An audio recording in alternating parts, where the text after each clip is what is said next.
The Ambitious Africans podcast is building more than conversations. We're building a thinking community. If you're navigating a challenge, transition, or decision in your personal or professional journey, we invite you to share it with us using the link below. Selected reflections will be discussed in future episodes where other listeners will offer their perspective, insights, and lived experiences. This is not about having it all figured out. It's about learning out loud, hearing different viewpoints, and lightening the mental load by thinking together. Your submission can be anonymous, and the goal is perspective, not judgment. Go into the show notes below, fill out the form, and share your challenges, ideas, thoughts, and decision points with us, and we'll be more than happy to give you some directions. Dear ambitious African, this is your host, Secho. In this podcast, we will discuss everything about our journeys and experiences towards achieving our goals for life and work as phenomenal change leaders in our varied communities. We will feature other ambitious Africans crushing it through arts, social activism, tech innovations, entrepreneurship, and positive lifestyle and holistic well-being. We are the generation that is redefining Africa as we know it, and as an ambitious African, now is the time to get involved. Give us your feedback and ideas for our next podcast, and let's keep the conversations going. See you inside. Hi there. Good day. I hope you're having an amazing day today. This is your host, Super Secho, and this is the Ambitious Africans podcast. Today is a beautiful day. It's currently evening, but I had to host this video / episode because there were some things that were coming to mind today. Mind you, these episodes are not scripted. They are literally God inspired and God directed. That doesn't mean there isn't any level of preparation going into they do come with a lot of preparation. There are some things I really wanted to discuss today, but what has really been coming up a lot for me today has been the concept of political awareness. Now, we don't discuss politics on this channel, but once in a while I would mention why it's very important to be aware of these things so that you are not naive to the external environment in which your ambitions and aspirations occur. The fact that you have certain ambitions and aspirations, I dare say, are inspired by your external environment. They're inspired by what you watch on Instagram, what you see on YouTube, what you see around you when you go to places, when you interact with people. Chances are 99% of your aspirations and ambitions are based on what you have seen outside of yourself. And so being aware of this external environment in which you play, in which you exist, is so crucial to, first and foremost, repositioning your ambitions as an ambitious African. Second, reviewing them with a different lens. And third, reassessing them. All of them seem similar, but they are also different. What do I mean by that? When we talk about political awareness, it is the level of consciousness you have around actual political landscape of the environment you live in, whether your national politics or global politics or things like that. But then also just the power dynamics that come to play when you're interacting with people, when you're interacting with systems or institutions. Because the world is designed in a particular way. The systems in which we interact with are designed in a particular way, and they're designed in a way that facilitates certain things and obstructs certain things. And so political awareness is you being in a position where you can really see exactly what these systems are, what they look like, how they work, how they function, and how your own actions and ambitions tie into them. One of the things I love about being politically aware or having political awareness is that it gives people serious leverage in how they interact with other people or how they interact with systems. It makes you super powerful in choosing the way you interact with people, the way you interact with institutions, and even the way you engage power and dance with power. These are all seemingly vague things, but I'm going to give an example so it can help you visualize what exactly I mean. Let's take the working environment, for example, and let's see the power play in a typical working environment. So let's say you work in an office, there are definitely hierarchies on who is boss of who, there are reporting systems, there are sometimes SOPs. SOPs are standard operating procedures or processes. There are different ways in which work is managed. All of these things are called systems. The systems of reporting, systems of power, systems of management, they are all systems because they are all working together to achieve a desired outcome.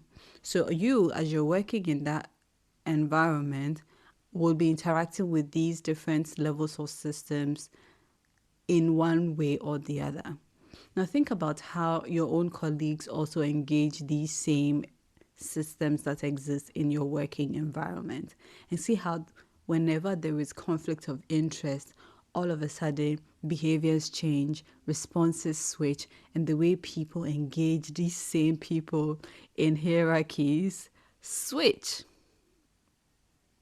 Now you would ordinarily say, oh my God, this workplace is toxic, people are so power hungry, and people are always trying to suck up to higher ups for favors and whatever.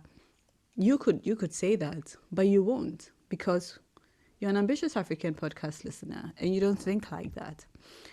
However, there are people who think like that. So let's leave let's leave that to them. For you, you would say, okay, this is actually the work culture here.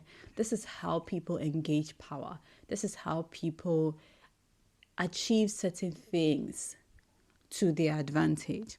Now, based on my own personal principles and values, is that how I like to operate? If the answer is yes, you know what to do. The answer is no, you know what to do. But at the end of the day, you're being politically aware is knowing how to identify what this work culture really entails, because there are different types of working cultures. But then that is one example of what it means to have political awareness in your external environment. What else does political awareness entail? It also entails even church dynamic or religious dynamic, how people relate with who they perceive as authorities and how they either suck up to them, honor them in air quotes, or blatantly ignore and do not respect people.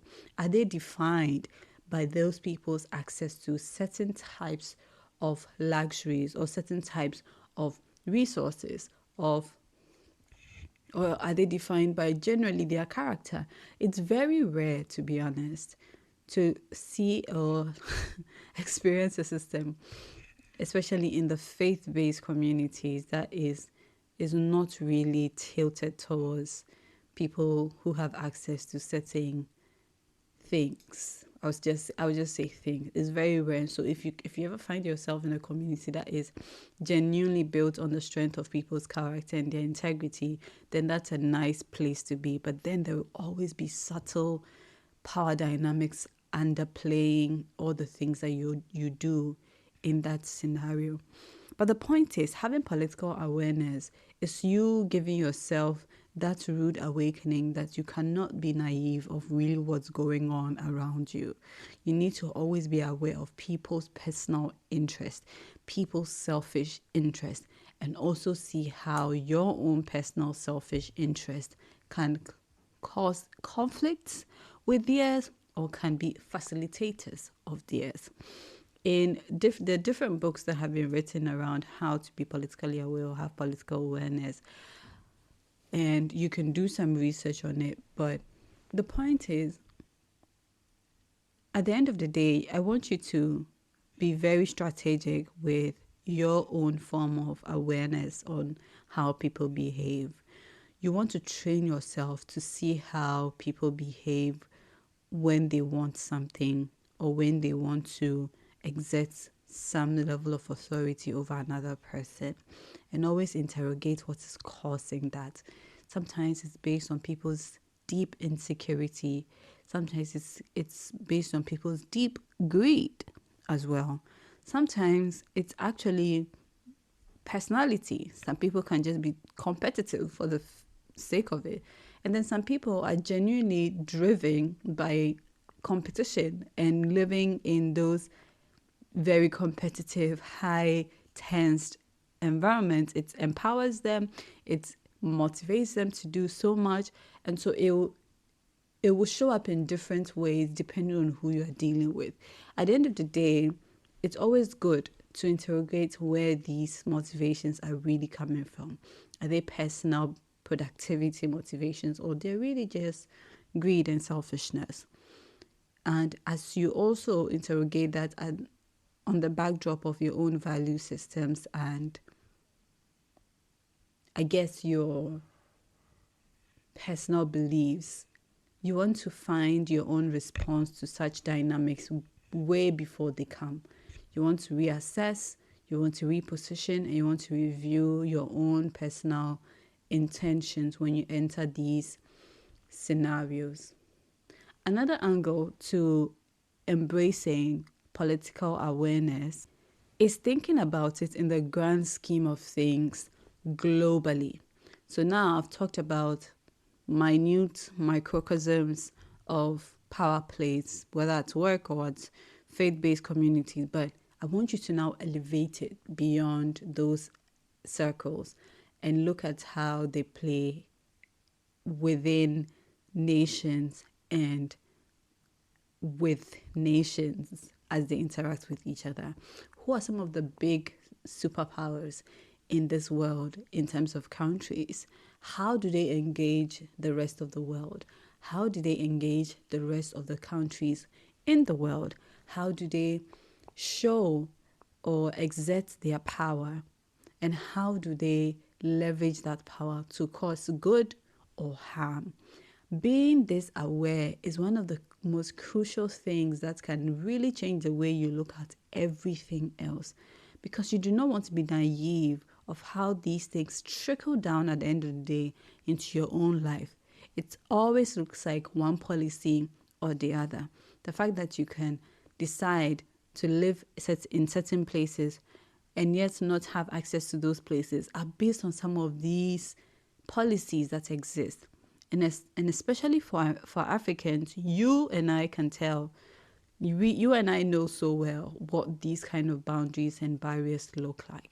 But then you cannot sulk and fold your arms and think everything out there is not intentionally designed and be naive about how to navigate these designed systems. The unfortunate thing is most of these systems are not built for Africans. They were not built with Africans in mind, and that is the hard truth.